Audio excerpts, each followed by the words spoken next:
So now next in line is an opportunity for all of you to discover the superpower that lies within you. How many of you believe that there is a superpower? Yeah? And how many of you would want to delve deeper and explore that?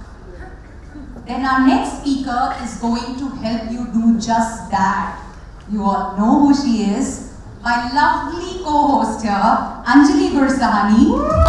She's a member of TLC Polaris, and as much energy as you saw here on the stage is what she brings for the corporate leaders, because she helps them to explore self-love, fall in love with themselves. So can we put our hands together for Anjali?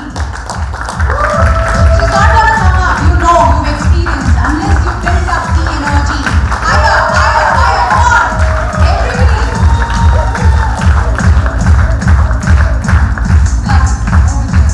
Thank you so much, Astha. Am I audible to everybody? Yes. Am I visible to everybody? Amazing. Amazing. Alright, so today I just want to talk about there's a superpower within you. How many of you have seen babies? Babies. You had kids, you saw kids, somebody else having kids, right? Little small babies. Have you seen how they always know what they want and how they will always make sure that you know what they want?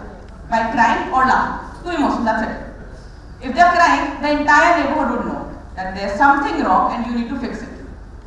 If they are smiling, it would be the light of the room. Everybody would be excited seeing them. You'd be like, oh, how cute, right? All of us have seen babies, all of us have understood how they express their emotions every single time.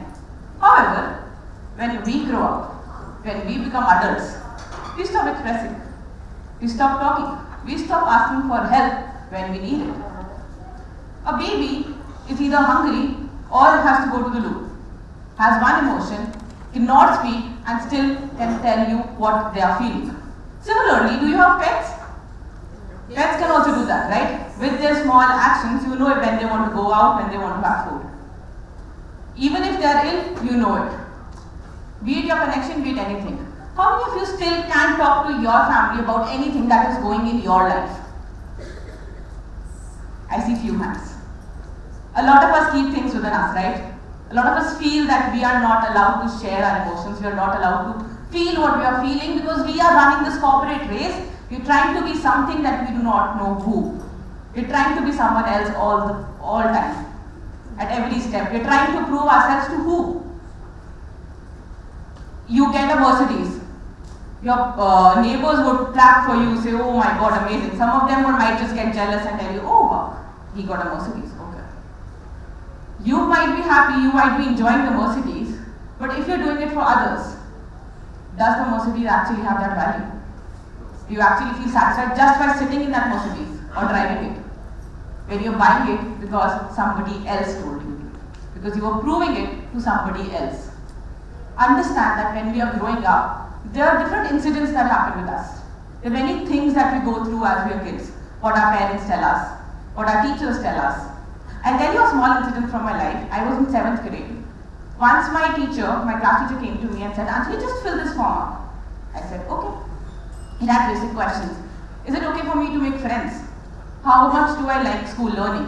What is the new thing that I learned? Basic questions, very basic. I got very excited that maybe I'm going somewhere. And I called my mom in the evening and I told her that, they made me fill a form. A little kid in me was excited because out of 42 students, I was the only one filling a form. I again told my dad and he said, what's wrong? Why did they make you only fill the form? I said, I don't know. That triggered. I did not understand. I was a 7th grade student. Next day, I am going to an organization which has learning disabilities because my teachers felt that I have one. Good for the school to do it at that stage. However, today if I see my reports, I find nothing. Knowing that, I studied psychology, studied it from my 11th grade, doing my masters in it, read the entire report to find that one thing that was wrong with me. Still, I have no idea. However, for that 7th standard student at that point of time, she was not studying with her classmates. She was going to a different part in the same school. She was traveling in the same van but not with the same students. She was going into competitions with people who have learning disabilities.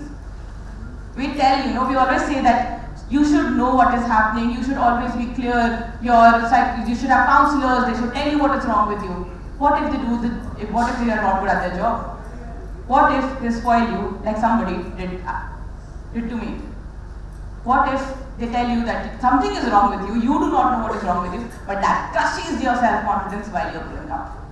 Trust me, in school, standing here giving this was impossible. I would have been shivered and standing over there. I'm emceeing the entire event, guys. It would have been impossible. Understand, how did the change happen? If a 7th, 8th, 9th standard student was feeling so self-conscious, was not confident about herself, what was the change? Very simple. Experimentation and self-talk. Whatever we want to do in our life, we never know. We're still finding, some of us are still finding, what is that one passion, what we are passionate about, what is something we want. Some of us have found it. I found coaching. I love it. I thoroughly love it. But some of us are still struggling. We still want to know what is that one thing, one goal that makes us feel good.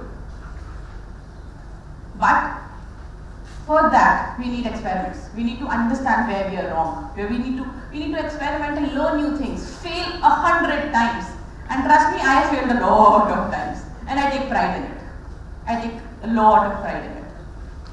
Failing is one thing. The second thing is your self-talk. If I would have told myself, you know what, Anjali, you can never stand up on a stage, give a keynote in front of so many esteemed coaches, I would have not been here. I would have not been the person who won the contest and came here to speak in front of all of you. Your self-talk is absolutely minute and it's very important. And your self-talk, ladies and gentlemen, is your superpower. The way you talk to yourself is very minute. So, just one simple question. How many of you put your phone on charging? And how many of you have sometimes forgot to turn on the switch?